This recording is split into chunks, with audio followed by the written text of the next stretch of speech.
Good afternoon. Okay. Joining us today is another member of the President's Jobs Cabinet, Secretary of Commerce, Gina Raimondo. As you all know, the Secretary was the first woman to be governor of Rhode Island, where she kick-started the state's economy and achieved a record number of jobs and the lowest unemployment in a generation, thanks to investments in infrastructure, education, and job training. As governor, she prioritized creating jobs, supporting workers, and improving the quality and availability of services in the care economy, including supporting wage increases for care workers. She also served as chair of the Democratic Governors Association in 2019. In 2010, she was elected General Treasurer of Rhode Island, receiving the largest number of votes of any statewide candidate. When she took office as General Treasurer, she tackled the state's $7 billion unfunded pension liability. The Secretary is focused on a simple but vital mission to spur good-paying jobs, empower entrepreneurs to innovate, and grow and help American workers and businesses compete. As always, she can stay for a few questions. I'll be the bad cop, and with that, we'll turn it over to the Secretary.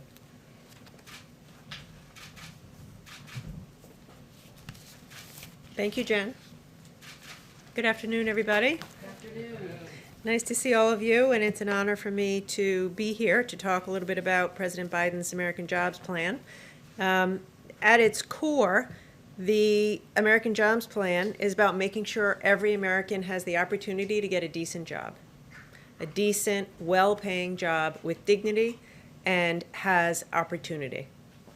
It's a historic investment in America intended to create tens of millions of jobs, rebuild our country's infrastructure, and position the United States to outcompete China.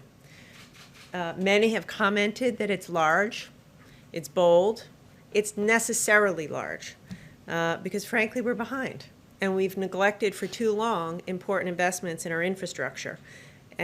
We need to ensure that investments in infrastructure, advanced manufacturing, workforce development, and our care economy are made at the scale we need, and are made in every single community in America.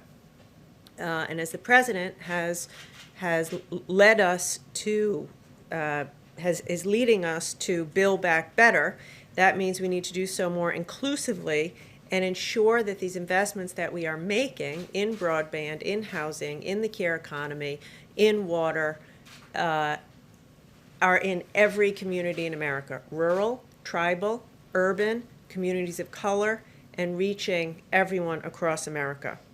The fact is we have failed for a long time to invest, and as a result, we have fallen behind.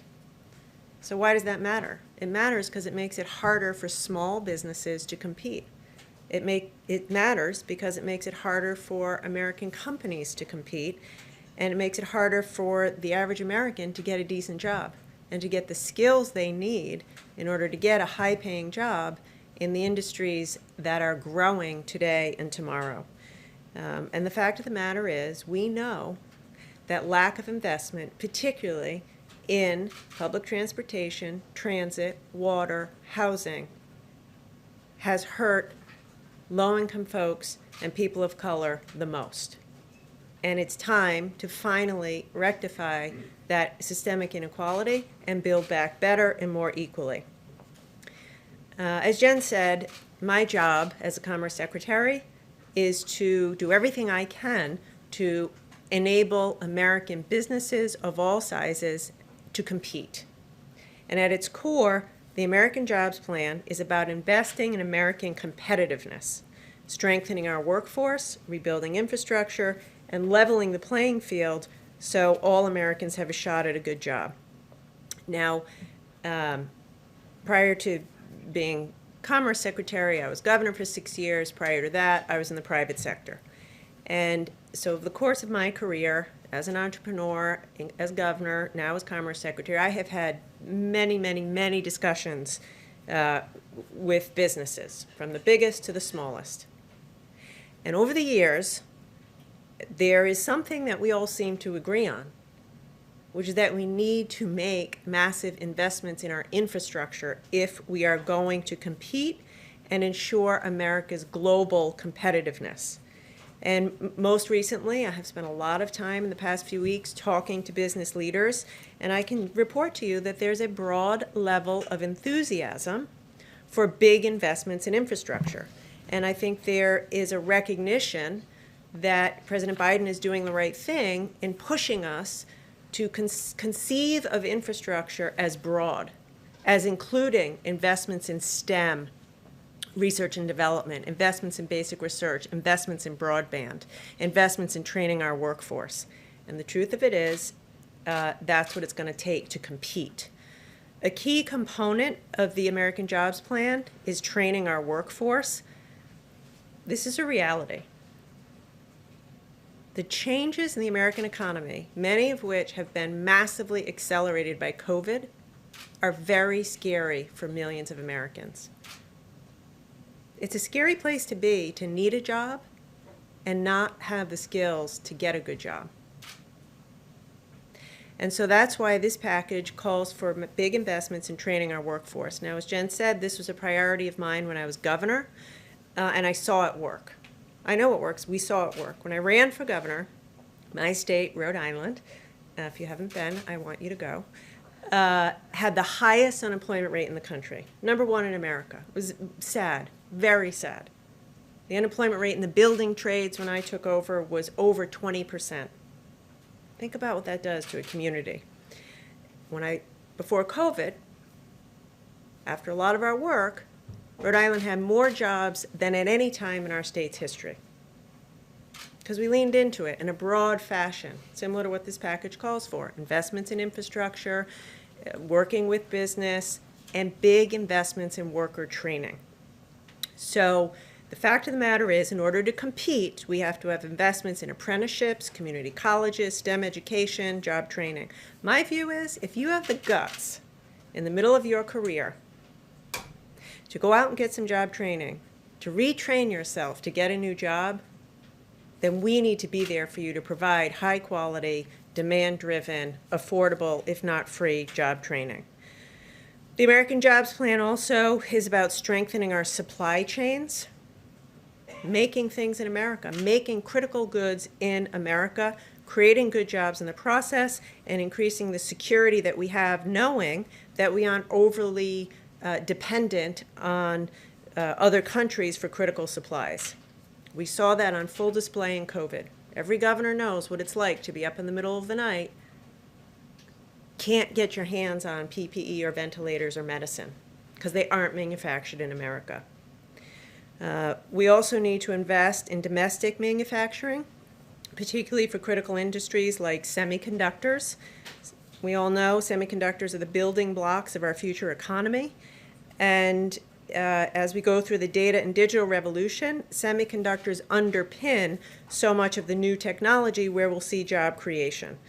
So we are living through now a global chip shortage. We're seeing that hurt businesses in every sector, and so we need to strengthen our domestic supply chains. The American Jobs Plan calls for $50 billion investment in semiconductor manufacturing and research, as is called for in the Bipartisan CHIPS Act. Finally, we need strong investments in our broadband infrastructure. We've seen more clearly than ever before that high-quality, affordable broadband isn't a luxury, but it's a necessity for education, jobs, and healthcare. But millions and millions of Americans don't have access to broadband, particularly in rural communities. I finally want to address one last component, which is the investments in the care economy. You might say to yourself, why is the Commerce Secretary talking about investments in the care economy? Because it matters. It is core to our competitiveness. In order for you to be able to go to work, you need to know that your loved one is being taken care of. And also, we have millions and millions of women, mostly women of color, working full-time, caring for our loved ones, living in poverty. It's time to make those investments so they can have a dignified job and so that we can shore up our communities. As Jen said, I did a lot of work of this as governor, and it's something that I'm very proud of President Biden and to be on the team of a president who's investing in the care economy. So fundamentally, this plan invests in American workers and businesses, small and large alike, so they can compete and win in the global marketplace. And I'm psyched to talk to you about it and proud to be on the team that's going to get this done. All right, Kristen. Thank you, Jen. Thank you, Secretary Raimondo, for being here.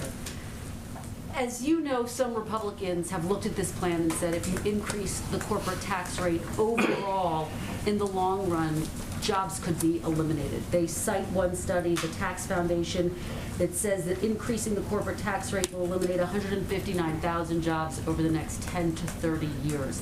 How do you respond to that criticism that in the long run, this plan kills jobs? I don't agree with that assessment. So a few points. First of all, every business leader I talk to, big and small, agrees we must make these investments in infrastructure in order to compete. If we don't invest in semiconductors, we're going to fall further behind. If we don't invest in job training, we're not going to have the workforce that businesses need to compete. So it's essential that we make these investments. With respect to taxes, there is not a shred of evidence to show that the cuts in 2017 increased growth or productivity. Actually, very little of it went into additional R&D. So the fact of the matter is the corporate structure today is broken. Many companies don't, large profitable companies pay no corporate taxes. So I'd like to think we can all agree that it needs to be improved, level the playing field, close the loopholes, and have a discussion around how we do this together to improve competitiveness. If it is raised to 28%, though, that would put the U.S. at one of the highest in the world. Does it have to be 28%? Would you go lower? Could you accomplish the same thing if the tax rate weren't raised to 28%? So there is room for compromise. That is clear. The president has said a few things. We have to get this investment done. He's charged us to work across the aisle and in a bipartisan way, and we need to pay for what we're doing. Like our proposal is to invest in 8 years and pay back over 15. Now we can have a discussion about that. Should we pay it back over 20 instead of 15? Is the rate not quite 28? Is it something, lower? So we want a compromise. What we cannot do, and what I am imploring the business community not to do, is to say, we don't like 28, we're walking away, we're not discussing. That's unacceptable. Come to the table and problem solve with us to come up with a reasonable, responsible plan. Thank you. Mario. Thank you, Madam Secretary. 2 questions for you. On the infrastructure side, how do you target and make sure that those projects help minority communities? I'm thinking of the situation in Jackson, Mississippi, for example, Flint as well. And then my other question is, how do you make sure that minorities are the beneficiaries of these jobs, right? There's been a long history of programs that were built to help minorities. I'm thinking of opportunity zones with the last administration that didn't ultimately help minorities. Yeah, really good question. 2 things. So again, the president's been very clear in this. This is about equity in everything we do. And I can promise you as Commerce Secretary, like right now we have $3 billion from the rescue package to invest in communities. I promise you now, equity is front and center.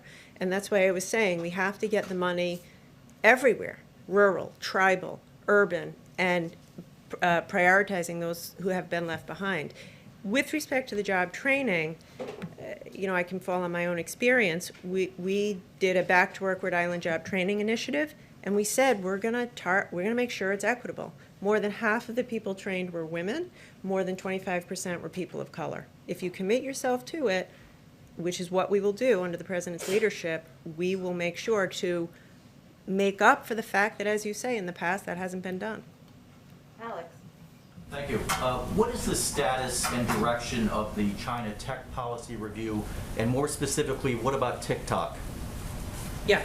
So I'll say quickly, we need to play offense and defense. The jobs package is offense. Invest in America, competitiveness, so we can play offense. A lot of the tools that commerce has are defense, the entities list, tariffs, et cetera. So we are, led by Jake Sullivan and our team, Interagency Review. We're in the process of doing it now. A lot of people have said, is Huawei going to stay on the entity list? I have no reason to believe that they won't, but we're kind of in the middle of the overall review of China policy. How close is that to being I would actually defer that more to the White House, but I would say we're in the thick of it right now. Like, we're working as aggressively as we can. We're not wasting time on it. Thank you, Secretary. I'm hoping to draw on your experience as the governor regarding the virus. The White House and the President have been calling on governors across the country not to roll back virus restrictions, business capacity limitations, and the like. Yet many, including many Democratic governors, have rolled back those policies steadily, even as cases have risen. You face some of these struggles as governor. Can you speak to a little bit what those governors are facing, and how would you advise them to balance their, maybe their pressures at home versus the federal guidance here to keep those restrictions in place? So it's a tough spot. To be a governor in America today is a challenge, and everyone's trying hard. I would say, first of all, they are so lucky that President Biden is in office now after what we lived through last year. Secondly, follow the president's lead around vaccinations. The administration is doing a fantastic job getting vaccinations out the door. And I think that it's a balance. Listen, every governor knows what's going on in their community, and I think we have to respect that. They see what's going on in their community. Having said that, I would say, the Biden administration is focused heavily on vaccinations and has a fantastic strategy, and I would just encourage governors to lean into that, vaccinate people as quickly as possible, and don't jump the gun. I am not going to tell governors what to do. I just have lived it, and every time you jump the gun, you live to regret it. So vaccinate. Put the pedal to the metal on vaccinating more than lifting restrictions. Madam Secretary, thank you for being here. You oversee a big department, everything from the Weather Service to the fisheries and the census. Have you been briefed on the status of getting the results of the 2020 census? Yes, I have. When's it coming? Well, we have said that the redistricting data will be available no later than September 30th. If it's available before that, when we feel comfortable about it, we'll put it out then, but we need a little bit more time. Do state elections officials, secretaries of state, who are sitting there, scratching their head over which lines they should be using for elections this year and next year, what do you say to them? I say, I know it's tough, but be patient. Last year was a once in a lifetime pandemic. The census professionals had to do the census in the middle of a global pandemic with COVID, civil unrest through the summer. So we're behind. We are behind. But my direction to the team is we have to get it right. So having been a local politician, I hear them. But the fact of the matter is, it is so much better to wait a little longer and have accurate data that we all can trust. So I rest assured, if it's ready before the 30th, we'll put it out. But we are prioritizing accuracy over rushing it out. There's one wonky bit of this, though, and it's the subject of lawsuits, differential privacy, or the idea of using essentially funky math to sort out some of this. Have you been briefed on that, and do you think that was a good idea at this point to have done it that way? Would you recommend doing it that way in the future? So in this regard, I have to rely on the experts. The experts at the Census Bureau are top-notch, career top-notch statisticians and demographers. Here's the reality. What you're referring to is a statistical technique that is intended to protect people's privacy. It's the first time we've used it. Today, the way quantum computing and computing is such that there can be privacy hacks today that weren't technologically available 10 years ago. So in order for us to keep up with that and protect people's privacy, we have to implement new techniques, and this is one of those new techniques. So yes, I think it's justified. So you gotta be the last one. Thanks. But we'll invite her back. Thanks, Madam Secretary. Two quick ones on infrastructure for you. A friend of this White House, Senator Chris Coons, said today that he thinks it's more likely that Democrats ultimately will end up with a less robust, this is his words, infrastructure package. He says could end up looking one that's more directly targeted at what he's calling hard infrastructure. Is that an accurate prediction to you at this stage? And then My second question, I'll just tack it on here. The president, you're one of the 5 cabinet secretaries that President Biden tapped to kind of go out and sell this, his words, to engage the public. What has that entailed at this point, specifically as it relates to getting these Republicans on board with this plan? Talking to them, you know, sitting down, listening, engaging them. As I said before, we have put forth a bold proposal and a reasonable way to pay for it. There are other ideas. So what I'm going to do, and all the cabinet is doing it in the White House, is sitting down with our Republicans, friends, and Democrats, and business leaders, and saying, okay, if you don't like this, what's your idea? How do you think we ought to pay for it? If we are proposing paying for it over 15 years. What do you think? So I think, again, it's all about finding that compromise and actually delivering for the American people. So that, anyway, I think broad engagement. Face-to-face conversations with? If you include Zoom as face-to-face, I would say very many. Only a few actually face-to-face, but a lot, a lot. And I plan to do even more of it. Like, we're serious about this. We want to get this done. There's a lot of different ways to do it. The president does what a leader does, puts forth his ideas. Now let's get to work. Let's talk about it. Where do we tweak it? Where do we change it?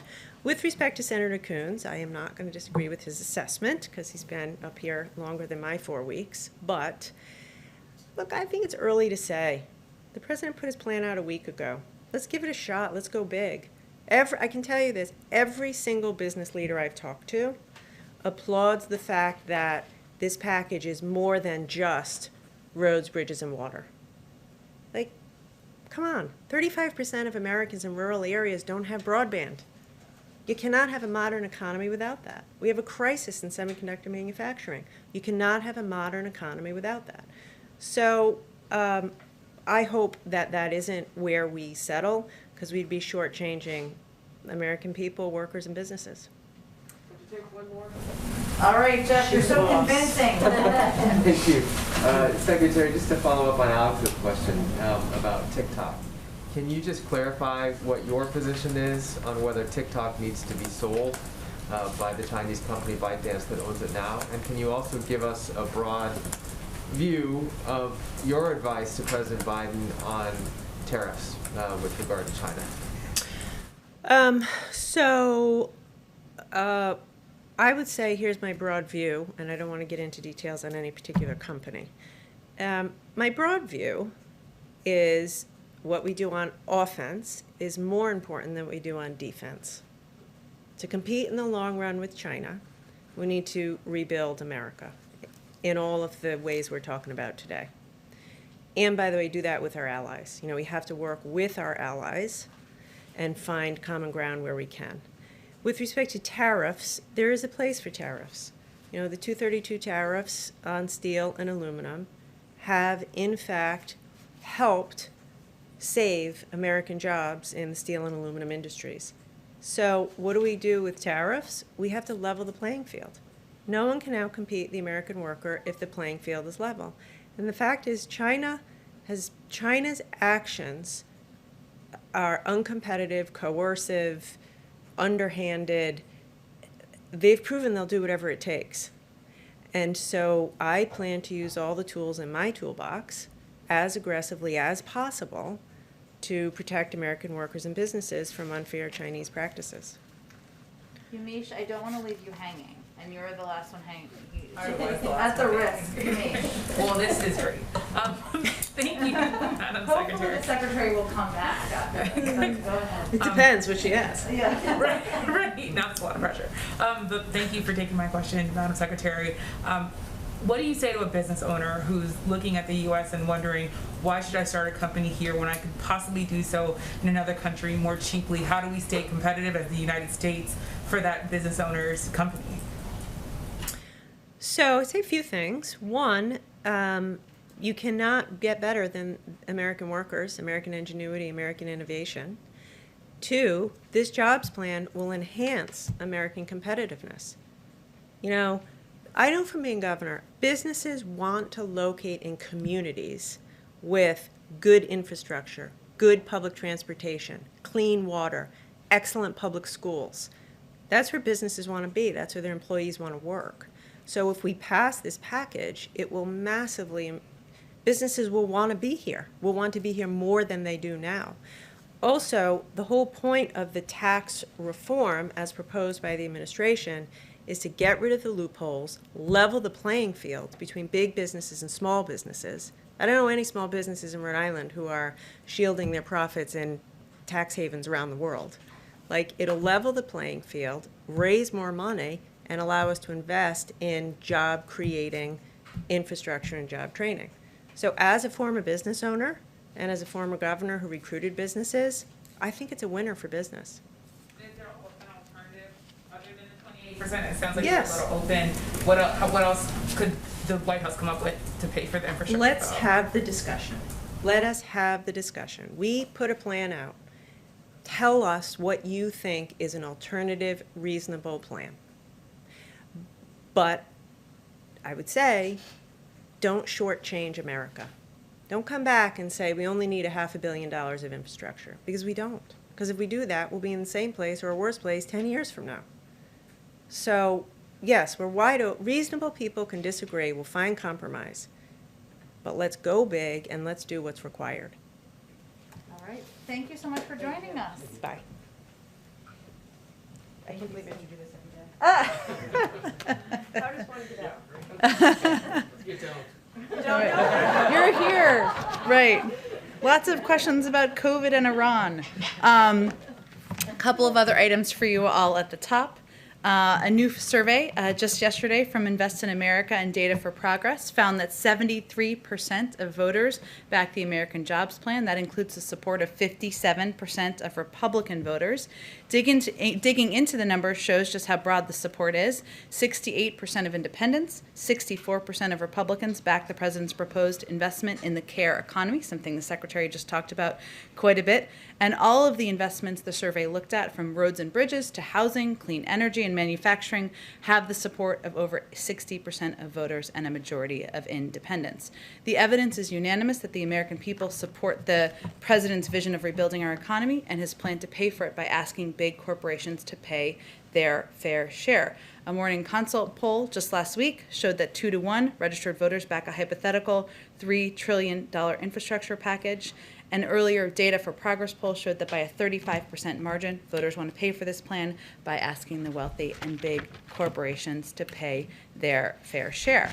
Another update, today we can proudly say that in addition to the 150 million shots in arms, we have successfully sent over 150 million relief checks to the American people.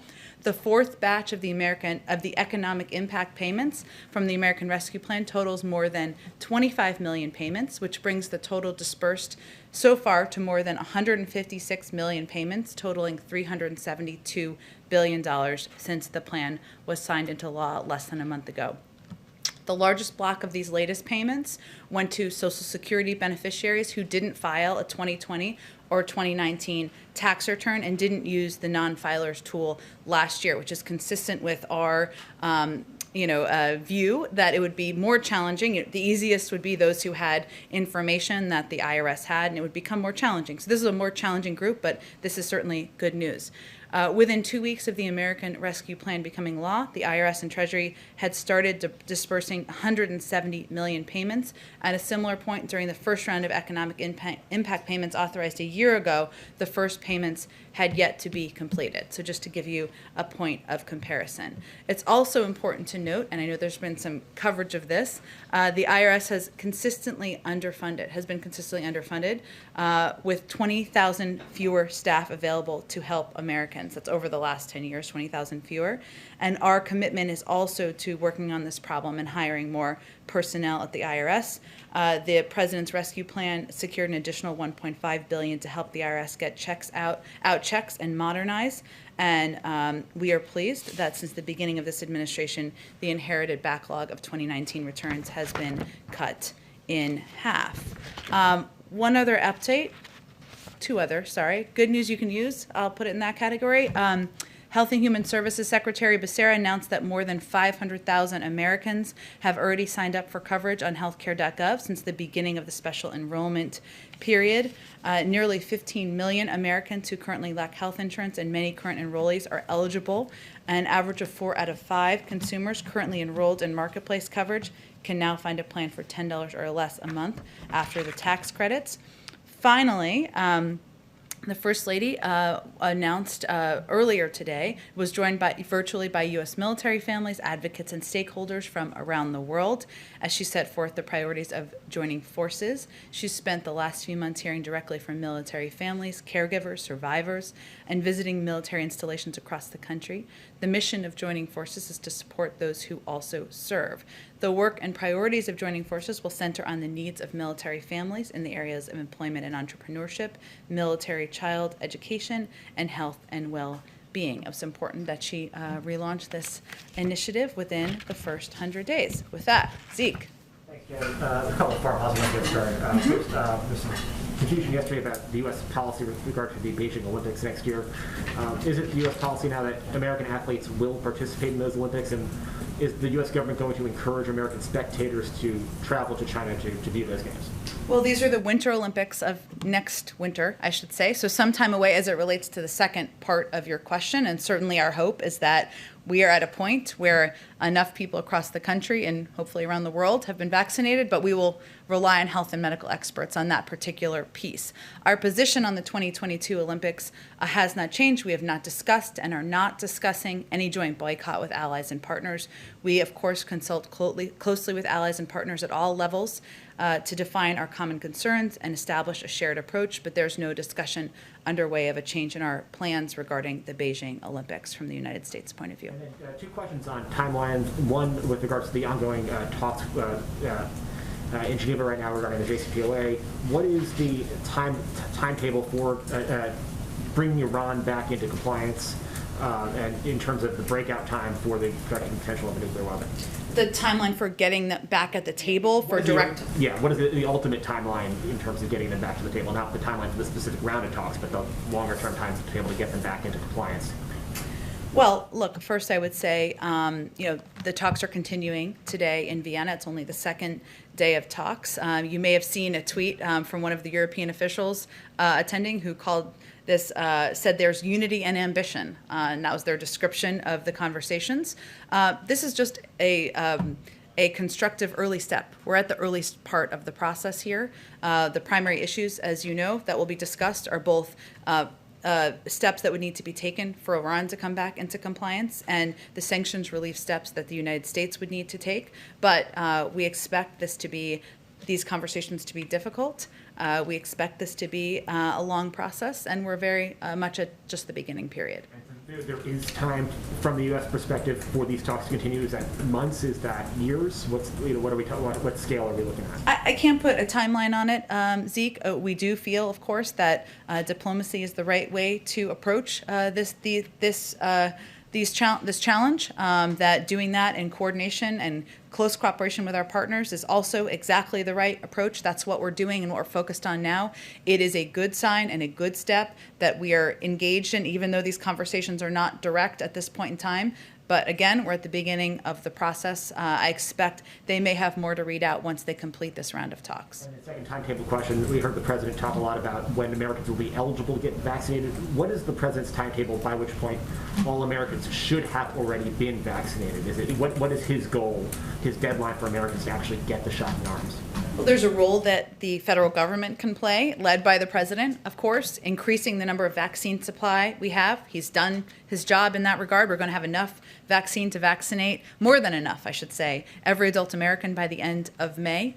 He has increased and invested in the number of people we have as vaccinators, increased the number of vaccination sites around the country, more than doubling the number of pharmacies, investing in mass vaccination sites, investing in community health centers. It is now incumbent upon the American people to do their job and continue to mask up, get the vaccine when they're eligible. We, of course, just launched a massive public campaign that is both paid media as well as investment in community organizations. But I can't make predictions for you here. That is going to be determined in large part by the American public. And So the president's timetable of July 4th activities, gatherings in the backyard, is independent from the rate of vaccination in the American public? Well, I think what you were asking me is when he expects, if I heard the question correctly, the vast majority of the American public to be vaccinated. And what I'm conveying to you is that there's a role for the government to play, many roles for the government to play. We are moving forward on all of those fronts. But there is also a role for the American people to play, and that question will be answered in part by whether people get the vaccine when they are eligible. As it relates to July 4th barbecues, I mean, you can see the numbers that are reported regularly on vaccinations, the percentage of the public that's vaccinated, where we've seen success in different communities. Those are all numbers that are reported. What he's talking about is the ability to have a barbecue in your backyard with other people who have been vaccinated. That is not mass gatherings. That's not the same as having the entire public vaccinated. Go ahead, Jeff. Jack, can you confirm that the Biden administration plans to restart aid to the Palestinians? I expect the State Department is going to have more specifics on this later this afternoon or right about now, so I will leave it to them to lay out the details for you. Okay. We talked a little bit about taxes with the Secretary. Yeah. Amazon said yesterday that it supports an increase in corporate taxes, which was interesting because the president had singled Amazon out specifically. Has the White House reached out to Amazon, and/or has it reached out to other companies in corporate America to try and boost support for this plan? Well, we have certainly reached out to a range of groups, obviously elected officials, large businesses, small businesses, rural and agricultural stakeholders, climate groups, local chambers of commerce, faith leaders, Black, Latino, and AAPI leaders, community college groups, and more. We've done a lot of calls, a lot of Zooms around here and across the administration. It's my understanding Amazon did join a call with 20 other groups, carriers, and businesses as part of our outreach to a range of companies of many sizes across the country about what was being proposed and about the specifics of our proposal to pay for it. Okay. Last one, which is a little wonky. Okay. It's a South Korea company called SK Innovation. Okay. Is threatening to pull its construction of a battery plant in Georgia over a trade dispute. If you're familiar with that, the president has an April 11th deadline to intervene, and I'm curious if he plans to. I will probably have to take that question and talk to experts. I love wonky questions, but I will talk to the people who know more about it than I do. Go ahead, Kristen. Thanks, Jen. Report popped just before the briefing started that the president's going to announce a series of executive actions on guns tomorrow. Can you confirm that and anything you can preview? I don't have anything to preview. I can convey that I expect the president will have more to say tomorrow.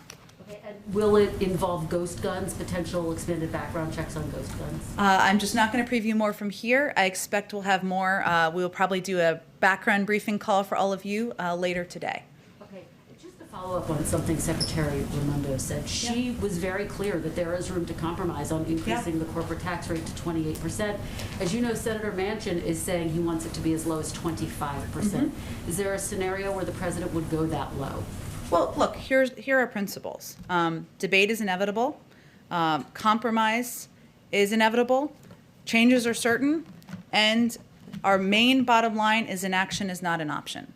And so we see it as a positive that Senator Manchin, that others, Republican members, other Democrats have come forward and said, I like these pieces, I propose a different component on the tax piece. We're happy to have that discussion.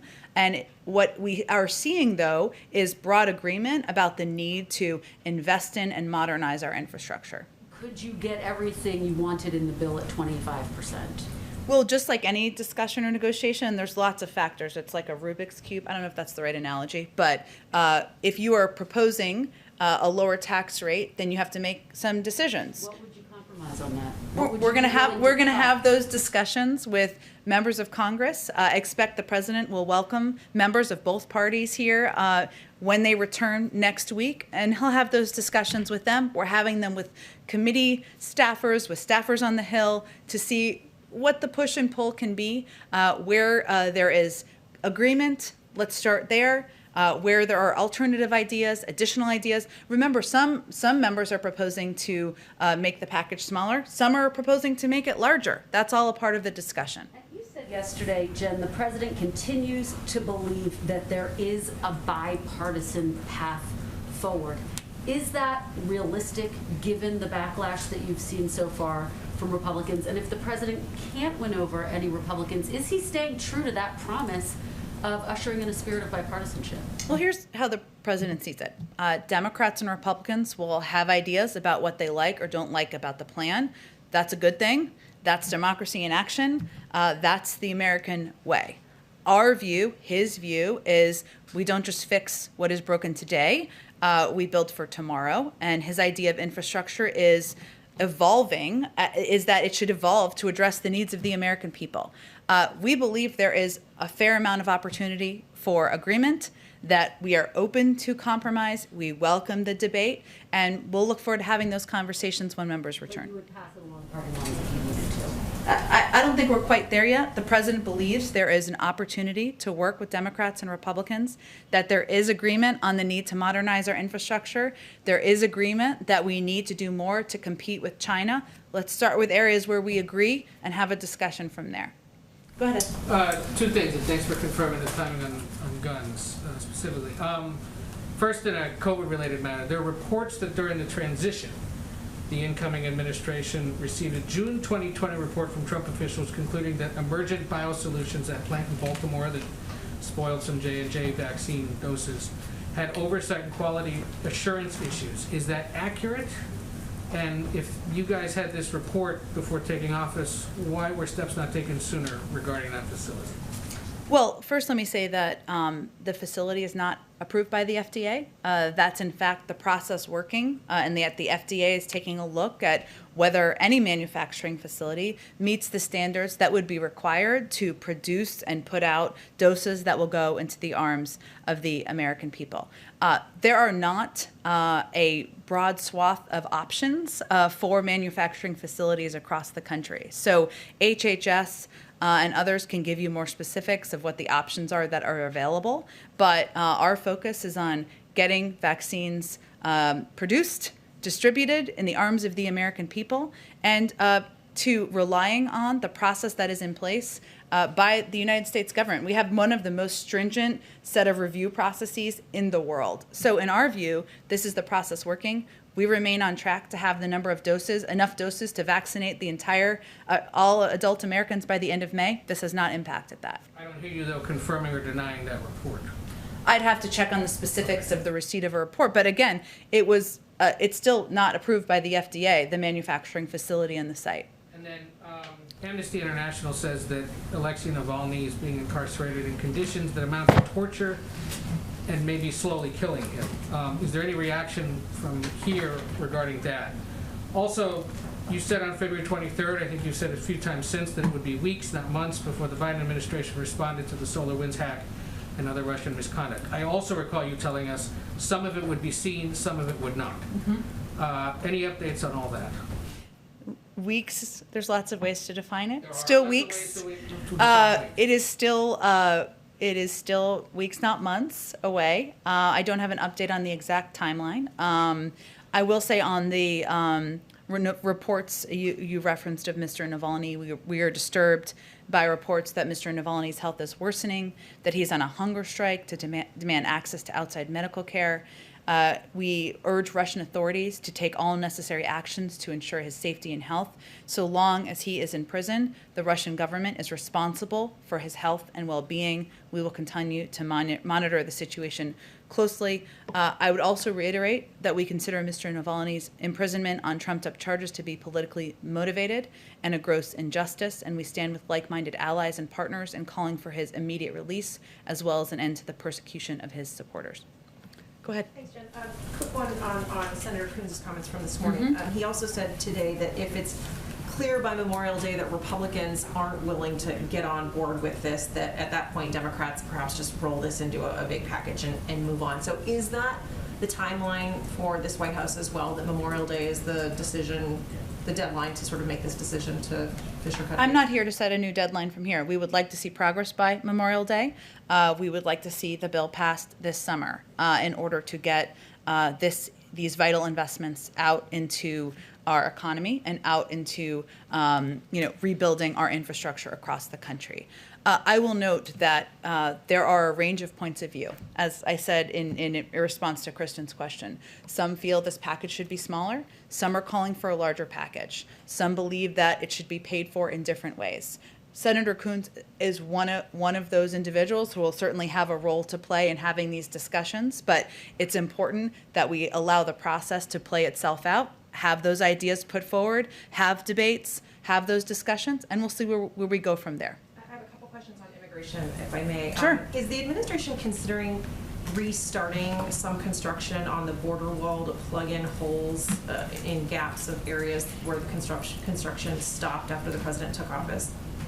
Well, wall construction remains paused. There is a review underway, taking a look at the funds that had been allocated when the administration took office, as you know, but funds had been diverted from military construction projects and other purposes toward building the wall.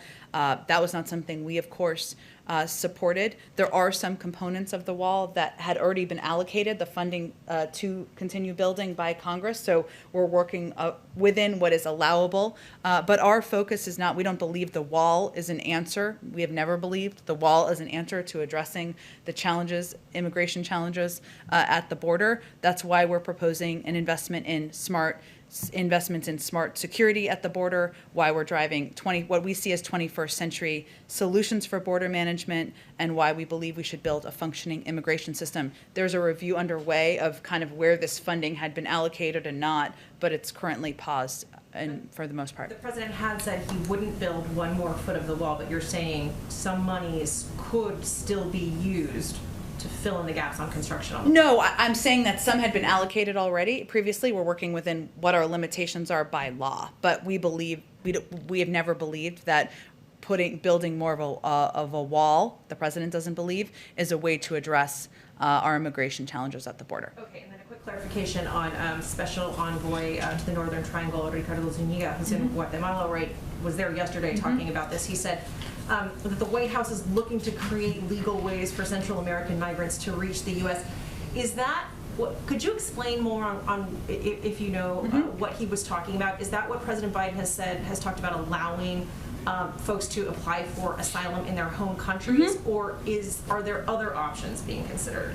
Well, more immediately, we've reinstituted the Central American Minors Program, which I would think he is likely referring to, which when it was stopped in 2017, there were about 3,000 kids who could have applied. I don't have an updated number on how many might be eligible now. That's one piece, so that kids can apply from country and won't take the treacherous journey.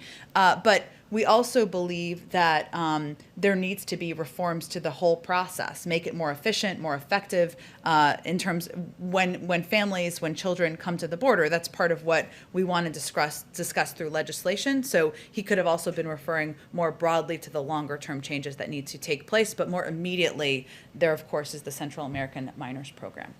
Go ahead, Mario. Thanks, Jen. The UK variant of the virus is now the most common in the US. We're seeing things like outbreaks in high school sports. Does the White House consider that to be more dangerous for schools and kids? And also, what does that mean for the goal of reopening schools? Well, in terms of the impact of the variant, I would refer to our health and medical experts to give their assessment of that. We remain focused on and committed to our objective of reopening schools 5 days a week and having kids in school learning. We believe that the mitigation steps that have been put out by the CDC give a good guideline for doing exactly that. There was actually some data that was put out that is a little outdated, as these things sometimes go, because it's more from February, that showed that we are close to, even at the end of February, reaching that mark of 50% of schools open 5 days a week. And then kind of similar to that, we're seeing people who work in the retail industry increasingly afraid for their lives, their health and safety as customers refuse to mask up. What's the White House looking to do to protect them? Are you looking at revisiting, legal authority for a national mask mandate? I mean, what's kind of in the toolbox there to help these workers? Well, first, I would say one of the steps we can take from the federal government is ensuring there is vaccine supply available across the country to ensure Americans are vaccinated, that these individual workers, that these employees in these businesses and stores, every one of them will be eligible on April 19th to get a vaccine. That is, they will be able to get in line at that point in time. That it provides clarity and hopefully provides some certainty on their own safety. We also, of course, work with businesses and convey directly to businesses, just as we do to leaders across the country, about the importance of abiding by public health guidelines, and whether that is ensuring that masking up, hand washing are used as models in these locations. These are also entities and businesses that we're in touch with around the country as well. Go ahead, Aisha. This is your first time in the briefing room, right? Since the Biden administration. Yes, since the Biden Yes. Yes. administration, and it's my wedding anniversary, so it's a big Oh, day. happy anniversary. Wow. And here you are with us. Here I am with you guys. So Ed got you a cake. That was so nice of Ed. I know you'll allow me a lot of questions for Yes. that. Yeah, of course. So starting off on the issue of North Korea, think tanks like Beyond Parallel and other North Korea watchers have observed yesterday that North Korea moved a submersible missile test stand barge. And along with that, there has been activity at other sites related to weapons in North Korea. Is the administration concerned that North Korea may be ramping up for more testing, more provocative actions? And if so, what would be the response to that? I've seen those reports. I would send you to the Department of Defense. I'm just not going to be able to get into more details from here. Is there, with sanctions already in place, very heavy sanctions already in place on North Korea, is the U.S. limited in how it could respond to potential provocations from North Korea? Again, I would send you to the Department of Defense for that. If you're asking about specifically military action or military considerations, I would say, broadly speaking, we have a clear objective as it relates to North Korea, which is denuclearizing the North Korean peninsula, the Korean peninsula, I should say. We're, of course, continuing to enforce sanctions. We're consulting with allies and partners. We are prepared to consider some form of diplomacy if it's going to lead us down the path toward denuclearization. So that is broadly how we view. There's also a review that's underway within the administration. But on the specific reports, there's just not more I'm going to be able to convey from here. Issue, President Biden, when he was a candidate, pledged that within the first 100 days, there would be a commission on policing oversight set up. I know that we still have some more time in the first 100 days, but what is the status of that? And, where do things stand with that commission? I don't have an update on the commission, but I would convey to you that from our consultation with Congress, with the groups, our focus right now is on the George Floyd Justice in Policing Act.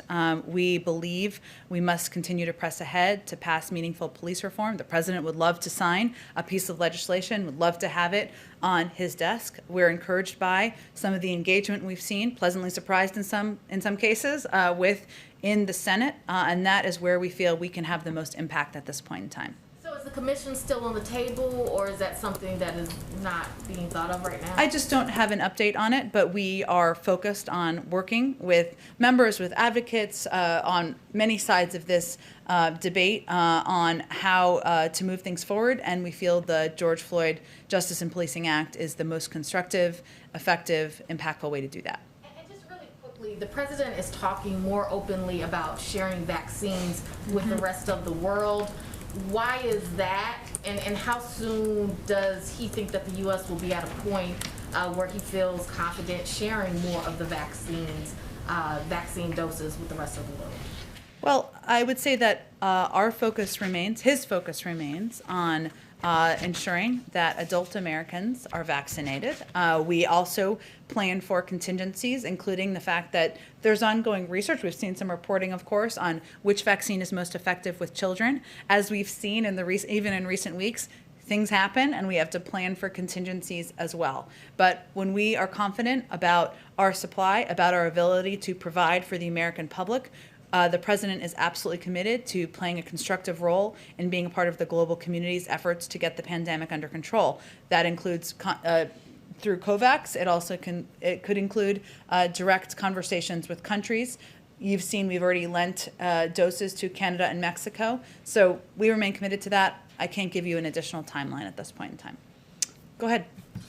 Back to immigration, and particularly the Northern Triangle. The Vice President's assignment to try to, address the root causes of migration. How do you going to measure success? How do we measure success? On that issue, yeah.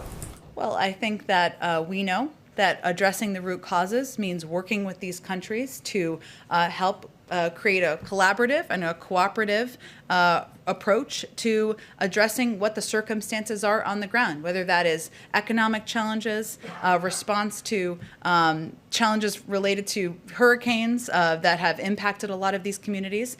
And what we're trying to do is work with them to determine how we can get to these root causes to reduce, to disincentivize travel from the region. But I mean, will you have a numerical measure, any kind of tangible measure of success, benchmarks, that sort of thing? Well, I think as everybody who's followed this for some time knows, this is about addressing these causes over the long term. Unless we address root causes in these countries, we are going to see the same cycle of rushes to the border year after year, as we have seen in 2014 and 2018 and 2019. So we're going to look to how we can work with these countries through diplomatic means. The president has also proposed $4 billion in assistance and aid through his immigration package. And of course, the vice president and our diplomats will be engaged with these countries to determine how we can best help to prevent these rushes at the border in the future. But there's no benchmark specifically, like, we curbed by X or Y% over some We're talking about how we address this over the long term and how we reduce the disincentivize travel over the long term to the border. And you mentioned the money. Can you work with these governments? There's one of the major issues is a lack of rule of law and corruption. Yeah. You're absolutely right. And the president has talked about this as well, and the need to sometimes work with organizations, work with local groups, find ways to avoid getting the funding in the hands in some scenarios of corrupt governments, and that will certainly be part of our approach. Go ahead. Yeah, go ahead. Yeah, go ahead. Depending on what poll you look at, about half of Republican men say they won't be getting the vaccine. Experts say that a major reason that any group would be vaccine hesitant, would be because of trust. I think it's probably fair to say that President Biden and the administration has a long way to get this group to trust him. Two questions. What has the administration's research found about why this group is so entrenched in vaccine hesitancy? There's a lot of talk about black and brown people who found that that's not exactly true. They're not more hesitant than anyone else. Yeah. And outside of the We Can Do This campaign, how does the administration plan to reach this group? Well, first we recognize that the president, that all of us may not be exactly the right messengers for some of these audiences. And what we've actually seen through our data and research is that it's not always famous people, and often not famous people like the president or athletes or former elected officials who are going to reach any group who are hesitant or have concerns about the vaccine hesitancy or safety. So this is the reason why a big part of our funding and our approach to our public campaign is actually for local groups and organizations. Some of those may be civic groups, some are clergy. There's a role that clergy and different faith groups and organizations can certainly play.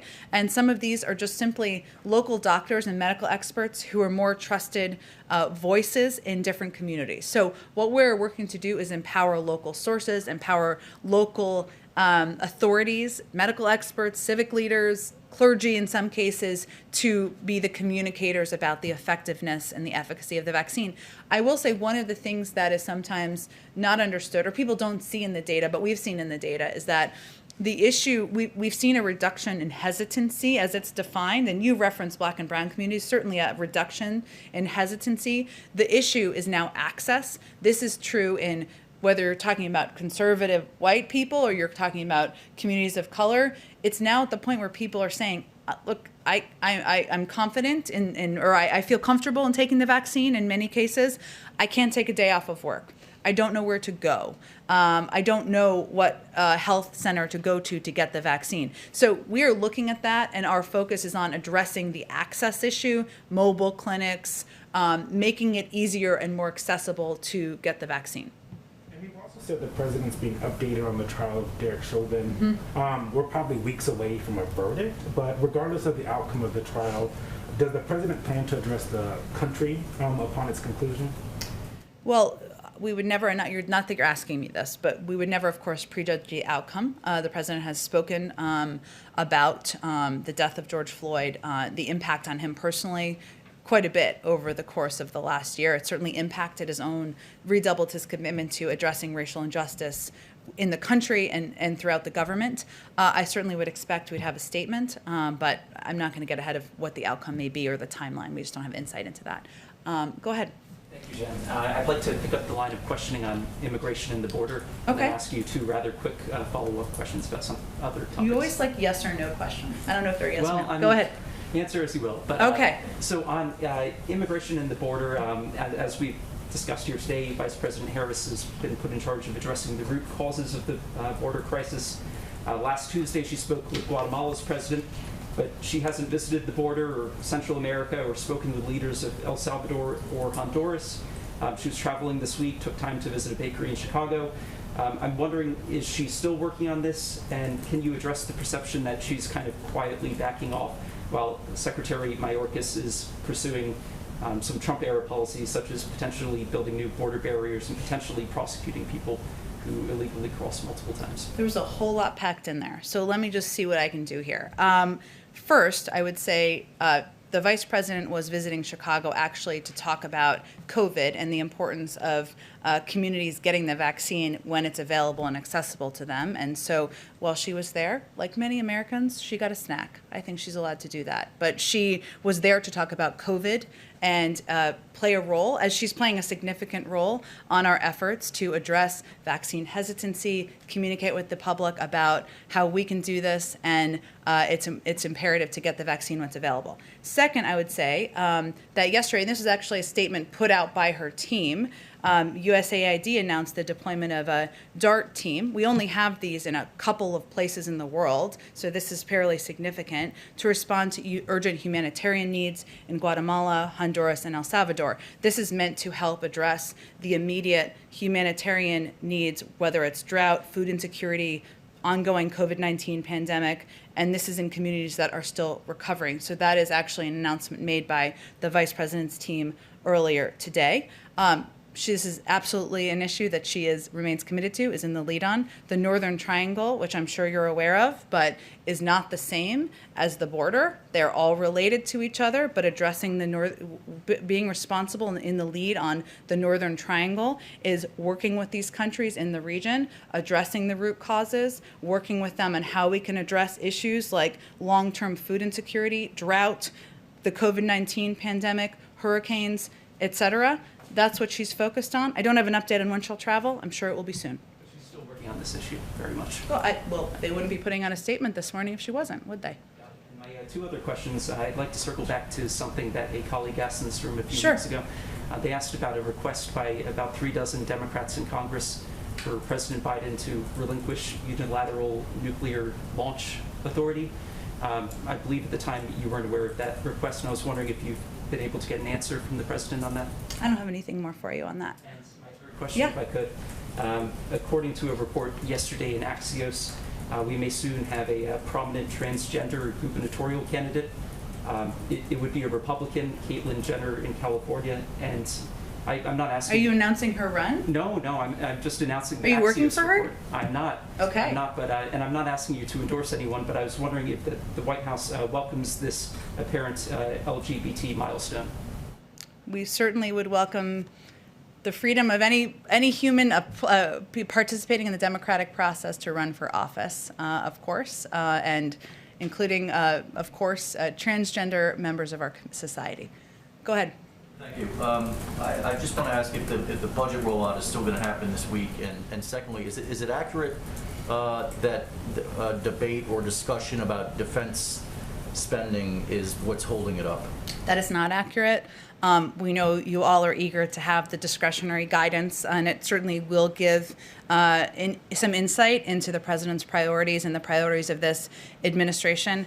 We hope to have that out very soon this week, but I don't have an exact date for you quite yet. It sounds like it could possibly slip into next week. Is that I think we're hopeful it will be out this week. And then just to follow up on the Olympics issue, understanding what you said, the U.S. position, however, is still that China has committed genocide. Yes. Doesn't that demand some sort of response or action from the U.S., and what will the U.S. need to see before it fully participates in the Olympics? Well, I would say first, just to be very clear and reiterate, our position has not changed in our planned participation. However, we are working, of course, on, as we would be on any issue, in coordination with our partners and allies, about a range of concerns we have with China's behavior and their actions, including the genocide of Uyghur Muslims in China, including actions that China has taken as it relates to economic and security steps. And so that is something we would do in partnership and coordination with our partners in the region. Just like any relationship, there are areas where we feel we can work together, areas where we have great concerns. We voice those. We don't hold back on those, as the president did in his call with the president. Go ahead. I have a couple questions. The first is, there are some studies that show that Black Americans have half the vaccination rate of white Americans, and I wonder why the administration is not setting hard numbers with their equity goals. How do you measure success if you don't put actual numbers next to the goals?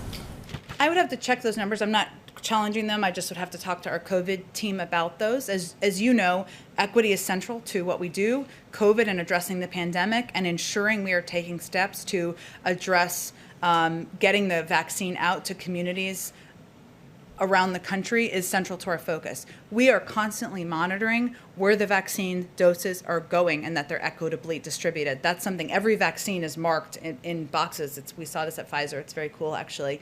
We've monitored that closely. We monitor the uptick in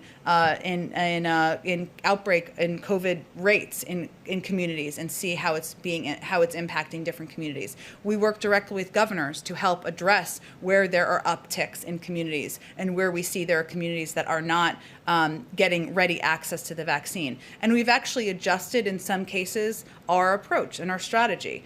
That's why we've increased our investment in community health centers massively over the course of the last several weeks. Why we've increased our investment in mobile clinics, because one of the issues we're seeing is access, right? Access and the ability to, many people can't take a day off of work, especially if they're working in jobs where it doesn't allow for that. We want to bring the vaccine to people as frequently as we can. So what I would tell you is that we are constantly adapting and adjusting our strategy to areas where we see that we are not effectively addressing distributing the vaccine equitably. That is central to our focus and will continue to be. Just to reiterate, the question was, why not set hard numbers? There's 100 million for the first 100 days, then 200 million. Why not say we want to see 20% or 30% of Black people, Hispanics? Why not put numbers by your equity goals? I'm happy to check with our team. We may have internal goals along those lines, but I would just convey to you that we look at it as our objective is to vaccinate every adult American. That includes, of course, every adult American who is white, Black, brown, Asian American, and that we look closely at where we are, where there are communities where there is an uptick, where there are communities. So I was trying to actually address your question, actually what we're doing about it, which I think is the most important information people might be looking for. Related to racial equality, the infrastructure bill has $400 billion focused on home health care aides. A lot of them are women of color. How is that infrastructure, and explain why you see home health care workers as part of infrastructure? Well, first, this is essentially a jobs bill. Yes, there's a lot in here that is infrastructure, but as the secretary just conveyed, our workers, our workforce is part of the backbone and the infrastructure of America's economy and communities. And if you have home health workers, as you noted, who are predominantly women of color, there are predominantly workers who are paid often $11 an hour about on average. These are communities and individuals who need greater assistance and need greater help. In addition, the people who are impacted most by the need for caregiving are women. We see that statistically about 2 million women have left the workforce as a result of the pandemic. And so our objective and our focus is on addressing physical infrastructure, the infrastructure that is going to help us compete, including broadband. This is a broadband map. I love maps, don't you guys? This shows where there is not great broadband around the country, which I think is so interesting and shows you how much we need to do, what we need to do to address it. But if we're going to get women back in the workforce, this is an area where we need to address. And so the President felt it was an important and imperative part of the package. And as the Secretary noted, it's something that many businesses are also welcoming. Two quick questions. They're one's a yes or no question. Sure. President Biden has indicated that Beau Biden's cancer was likely caused or linked to burn pits. This is a question from our foreign team. Does President Biden and the White House support the bill Senator Gillibrand and Senator Rubio have sponsored related to burn pits? I'll have to look more specifically at the bill. He has talked about this quite frequently, including when we were in, I can't remember what state, where he visited the hospital. I don't remember. Ohio, thanks. It's like a phone a friend. When we were in Ohio, he talked about this as well, but I can check with our legislative team. Supports the bill. I haven't looked more deeply into the specifics of the bill. My last question is on immigration. The Family Reunification Task Force, as of now, is saying that it hasn't reunited any families because they're still sorting through the system. I wonder, can you talk a bit about why they haven't been able to reunite families, and what are the concerns and challenges that maybe are even more pronounced than you would have thought they were going to be? Sure. First, we can't overstate how complex this challenge is. The prior administration did not have a system in place to track the children and parents who were separated. They also, of course, separated them themselves. But the task force has been in place, as you know, for about 2 months. The focus right now in this period of time has been reviewing thousands of records, and a significant number of issues have come up in these existing files, including incorrect dates and names. They are working to establish a database of families who were separated and working to find previously unidentified separated families who are eligible to receive benefits through the task force. And they've also identified over 5,600 new files that were not reviewed and have begun the process for reviewing and cross-checking those files. The task force is also working very closely with the ACLU to process identified families so we can reunite them as swiftly as possible. They'll have a full report that's due on June 2nd. The delay in it being so, what makes it so hard to reunite families while they're doing that? Well, I think the biggest challenge is that there's a lot of inaccurate information. There was not an accurate database. We've seen inaccurate names, inaccurate dates. Again, we're working very closely with the ACLU, and we're working to move it as quickly as possible. Go ahead and back. Thank you, Jen. You said earlier that the White House recognizes that some of you may not always be the right messenger to some of these individuals who are reluctant to take the president's advice on getting vaccinated.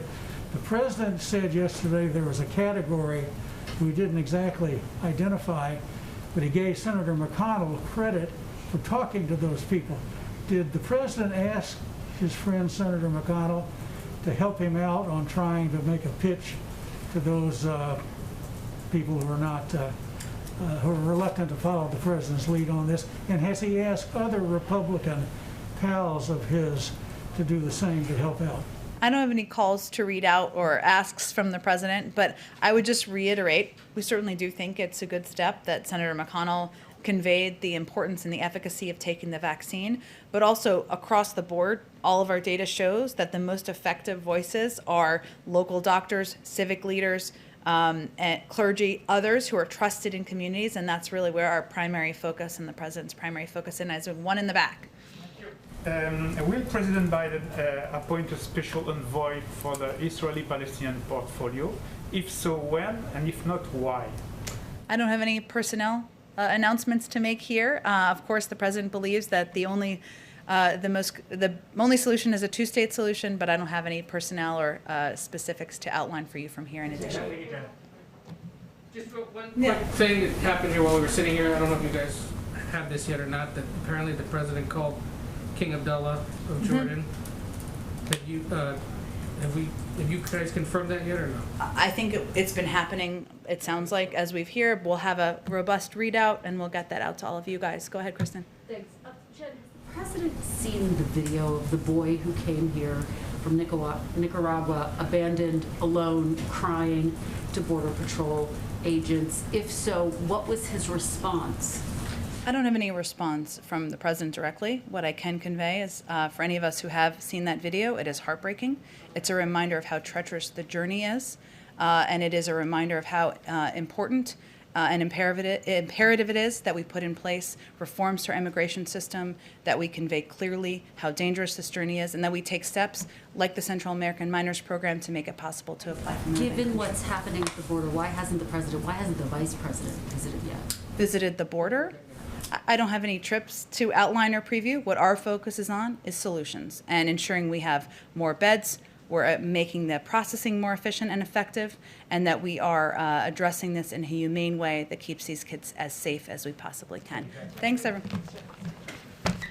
President.